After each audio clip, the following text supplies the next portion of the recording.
Next जो 5 नंबरचा topic आहे आपला प्रोजेक्ट मॅनेजमेंटच्या रिलेटेड. म्हणजे हा आपण सेमी टेक्निकल रोल म्हणू शकतो. जसं की तुम्ही 7-8 वर्ष डेव्हलपर म्हणून काम केलं आहे, डिझायनर म्हणून काम केलं आहे किंवा तुम्ही करिअरच्या सुरुवातीला पण आहात. तुमचं कम्युनिकेशन फ्लुएंट आहे, तुम्ही टेक्निकल साऊंड आहात. तर तुम्हाला मॅनेजमेंटचे काही टूल्स जे आहेत, प्रोजेक्ट मॅनेजमेंटचे काही टूल्स आहेत, त्याच्यावरती जॉब रोल तुमचा क्रिएट होऊ शकतो. जर तुम्ही एक्सपिरियन्स लेवलला बघितलं तर टेक्निकल स्क्रम मास्टर म्हणून एक रोल राहतो, राईट. त्यानंतर project management, project assistant project manager, या पद्धतीचे बरेच सारे रोल्स आहेत की ज्याच्यामध्ये तुम्हाला टीम मॅनेजमेंट जमायला पाहिजे, लिडरशिप क्वालिटी पाहिजे तुमच्याकडं, कम्युनिकेशन चांगलं पाहिजे, क्लायंट आणि टीमशी कम्युनिकेट करता यायला पाहिजे.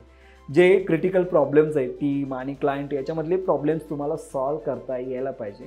तर तुम्ही प्रोजेक्ट आणि प्रोजेक्ट मॅनेजमेंटच्या रिलेटेड तुम्हाला जॉब करता येतील. तुम्हाला प्रोजेक्ट मॅनेजमेंटच्या रिलेटेड जर एंटायर रोडमॅप पाहिजे असेल तर तुम्ही कमेंटमध्ये कमेंट करा रोडमॅप. मी तुम्हाला प्रोजेक्ट मॅनेजमेंट आणि त्याच्या रिलेटेड बऱ्याच साऱ्या ओपनिंग्स, प्रोफाईल आणि एंटायर स्किलचा रोडमॅप तुम्हाला शेअर करेन.